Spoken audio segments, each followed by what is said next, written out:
Всем привет! Меня зовут Аня, и в этом выпуске мы сегодня попробуем что-то остренькое. И если вы такой же любитель острова, как и мы, то тогда сядьте. Сегодня будет горячо. Поехали!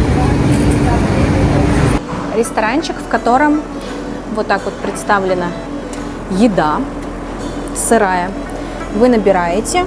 Так, мне вот это, пожалуйста, вот, например, шашлычок. Это шашлычок уже? Не сердечко? Нет.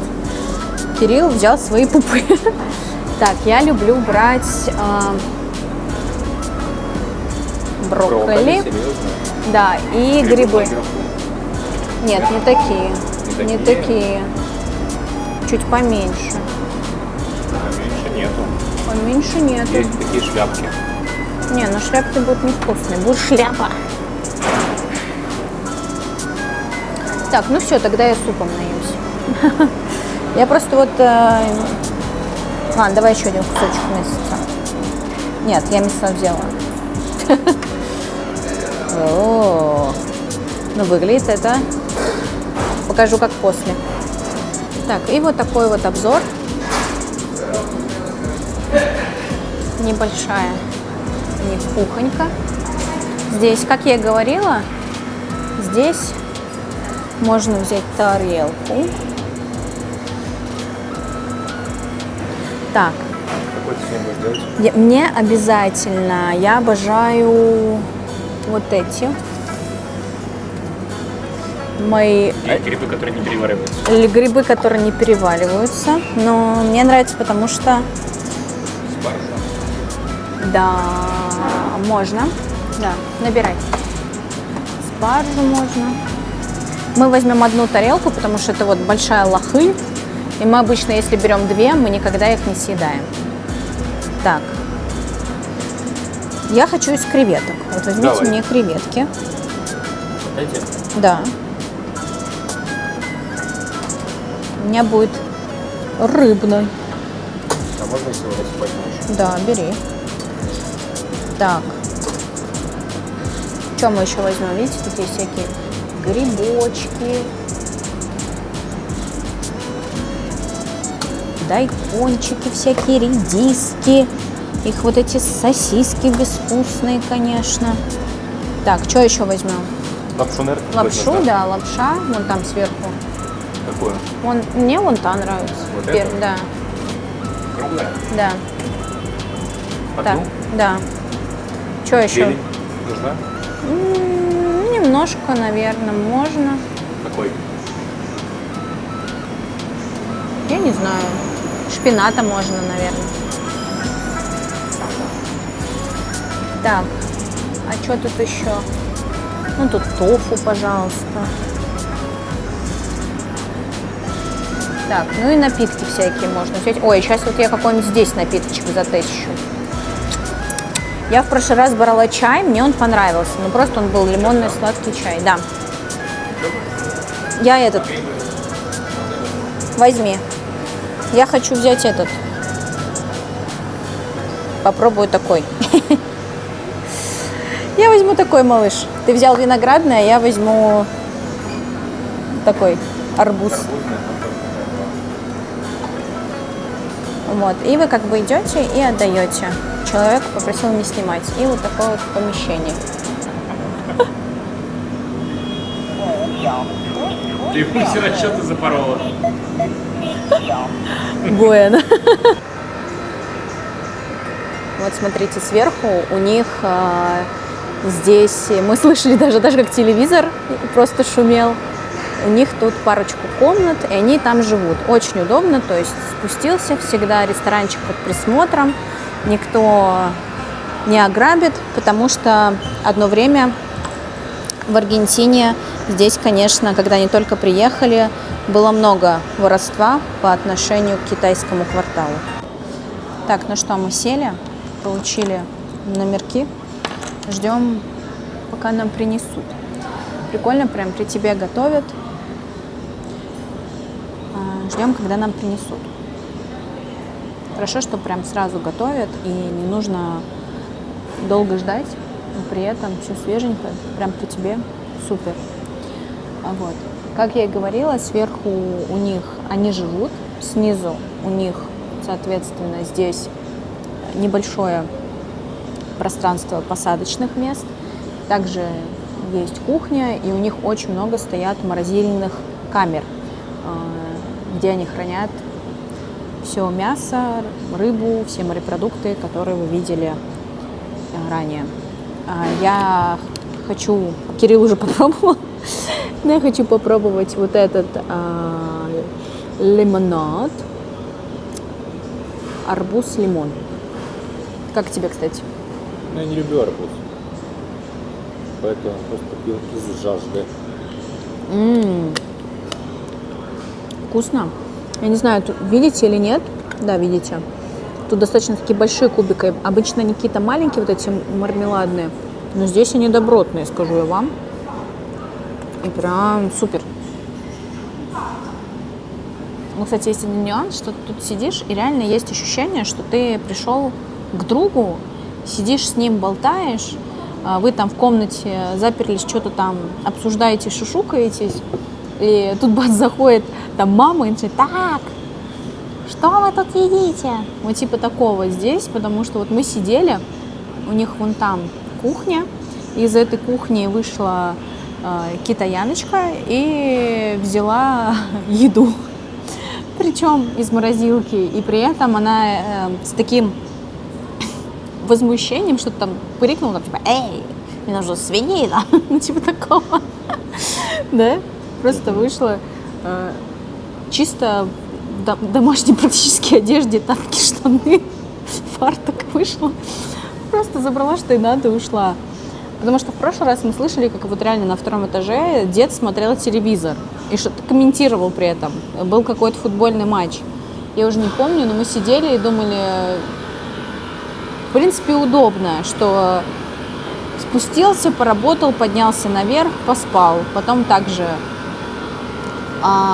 Единственное, что я читала, мне было интересно, были ли вообще гонения китайцев из Аргентины, потому что, мне кажется, многие аргентинцы тоже испугались, когда массово здесь, представляете, просто население, которое сюда, в Буэнос-Айрес, перебралось, 150-300 тысяч китайцев сейчас насчитывается. Ну, представляете, какое это количество. И вот так вот тебе в один райончик, в один денечек, хоп, все съехались, позабирали большую часть недвижимости, оселись, пооткрывали что-то, забрали часть бизнеса. И мне было интересно, не было ли гонений со стороны аргентинцев. Но на самом деле нет, они их приняли очень дружелюбно, им наоборот это все очень нравилось, кайфово, что другая культура приехала, и аргентинцы в принципе такие очень открытые, добродушные, и им, конечно, эта вся история очень нравится по сей день. То есть здесь очень много не только туристов приезжает в Баррио-Чино, а очень много самих аргентинцев местных, которые приходят, гуляют и просто наслаждаются жизнью здесь. Недалеко еще у нас есть Палермо, Голливуд, и там тоже русские открыли местный магазинчик с русскими, так сказать, вкусняшками, и он пользуется тоже популярностью среди аргентинцев. Они любят всякую интересную еду попробовать. Поэтому, конечно, им это только в кайф, новое развлечение, новое место посещения. Мы говорим, здесь вот мы однажды были в субботу, и больше мы зареклись не приходить по выходным, иначе тебя просто не пройти. Причем столько вообще народу, что мать честная. Вот. Поэтому гонений не было. Китайцы хорошо себя чувствовали. Единственное, в одно время, когда они только-только открывались, как я поняла, то здесь было много всяких краж, потому что привозили что-то иностранненькое, интересненькое, думали, что это дорого. И, конечно, было очень много всякого воровства, ну, в принципе, как и везде. Вот, поэтому... Но, видимо, это такой лайфхак. Китайцы решили, что они будут, значит, жить в своем бизнесе, что очень классная контрольная функция. Так, ну что, нам принесли эту красоту. Мы заказали средней остроты. Есть еще не острая и сильно острая. Но, честно, средняя острота тоже очень острая. И вот так вот выглядят эти все шпажки. Это что, кальмар твой? Да. Но все это очень-очень вкусно. Блин, что-то они... Давай. Иссушили твое мясо. Да, что-то они сильно иссушили. Я брала нормально. Она, конечно, как... Они, видимо, хотели специально плохой отзыв в этот раз от меня. Но пересушили. Вообще, она обычно очень вкусная, нежная. Тут какая-то перетрубация произошла.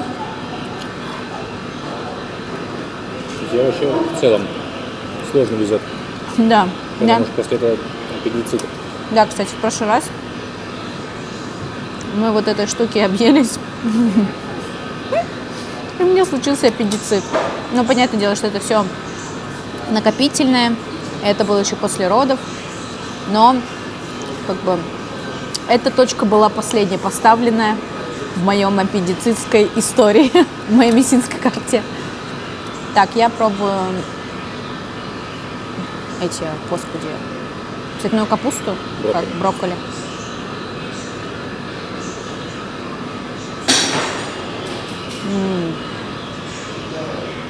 Не знаю, я это очень люблю. Это...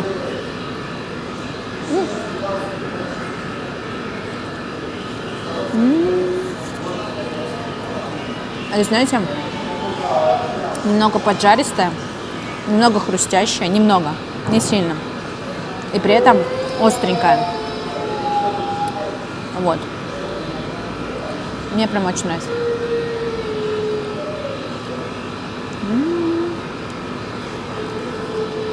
Прям жалко, не было грибов. Я обожаю здесь грибы.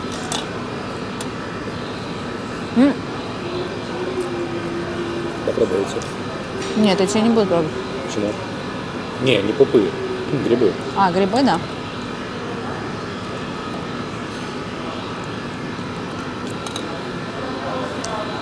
Так, вот это. А, это видеообзор. Так, я один возьму. Так, грибочек.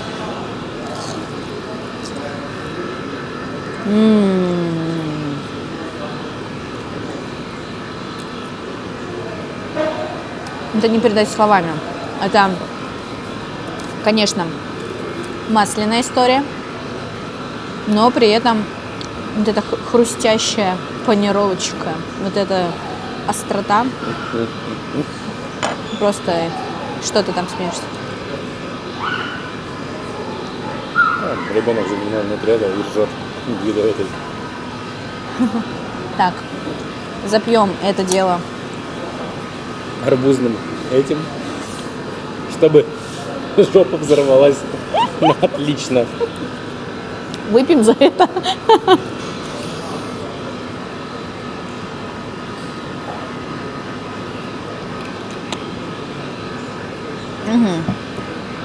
Так, ну что, вы пока доедаете, вы только посмотрите на эту лохань. Это реально лохань. То есть, чтобы вы понимали, мы набирали достаточно в маленькую корзиночку, они потом переливают это в достаточно огромную миску. Вот. И здесь, конечно, все, что мы брали, это все, опять же, под вкусненьким соусиком. Так, что я попробую? Где мои грибы?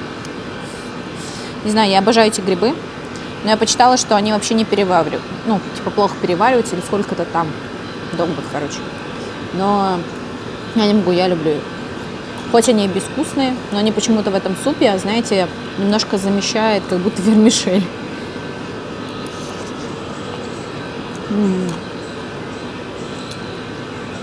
Сам суп, бульон, он немного ореховый, как будто на вкус. И... Там есть орешки. Да. Но даже вот я не могу вам описать. Он просто достаточно острый, достаточно пряный и ореховый. Ну, как-то вот так вот, если... описать в 2 словах.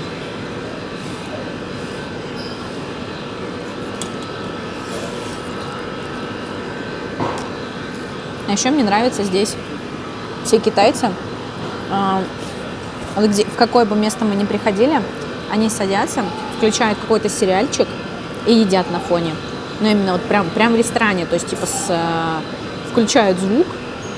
То есть, представьте, если вы едете в общественном транспорте, и в общественном транспорте кто-то включил ТикТок или Рилс, или типа прям на громкую, или с кем-то разговаривает по WhatsApp. Типа вот то же самое. Так, я попробовала креветку, очень вкусная. Это что, я забыла, спаржа, да? Сейчас попробуем спаржу.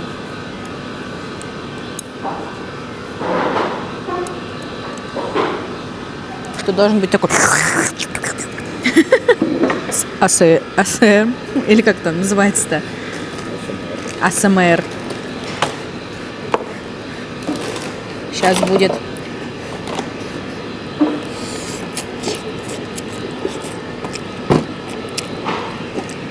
Надеюсь, вам тоже захотелось покушать супчика. Кирилл достал напиток раньше времени, который мы тоже должны были тестить. Так, это получается у него с виноградом. Ну да, получается, 2 напитка затестили.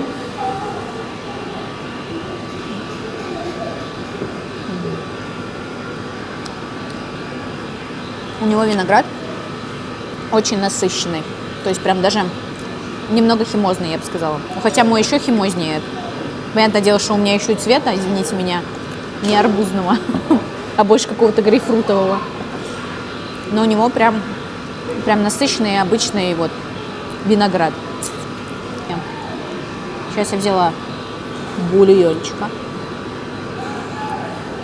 Капнула себе на руку. Остро просто. Перец прям сразу в глотку. А еще, кстати, очень удобно. По факту ты можешь спуститься поесть. То есть китайцам, который живет наверху, можешь просто спуститься вниз, поесть в своем же ресторанчике. То есть по факту у них всегда дома есть еда. Круто, круто. Ни в какой магазин ходить не надо. Вообще кайф. А еще интересно, что... И кифсишку. А еще интересно, что, как я и говорила, сюда мигрировали большую часть из одной провинции. То есть, грубо говоря, здесь твой сосед, все друг друга знают. Твой друг, твой зять, твой сват, твой, там, не знаю, просто сосед напротив. И они все друг другу помогают. Что самое интересное, китайцы с друг другом здесь общаются. И реально, можно сказать, это большая маленькая комьюнити, где... Ну, не маленькая, но большая комьюнити.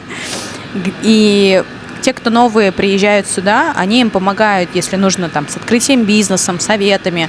Они прям... Откуда ты это знаешь? Очень плотно общаются. Это мне сказал чат GPT. Это достоверный источник, поэтому мало ли он меня подслушивает. Погоди, китайцу. Вот эти грибочки с дымком каким-то. Какие? Вот эти, да. Эти, да. Как я уже ранее говорила, это семейный бизнес. То есть здесь открывают именно целая семья. Одна. То есть там папа, сын, дочка. Мама. Жучка. Жучка. Жучка за внучкой. Да, вот так и есть. Это реально так. Они открывают именно семейный бизнес, и им через поколение все вот так вот передается. И помогают друг другу. И помогают друг другу. Потому что все друг друга знают. Да, все друг друга знают, все друг с другом общаются. Понятное дело, они не каждого знают, но через рукопожатие 100%. Ну так, мы всегда, когда ходим, здесь очень вкусно в этом плане. И прям рекомендую, потому что, видите, народу нету.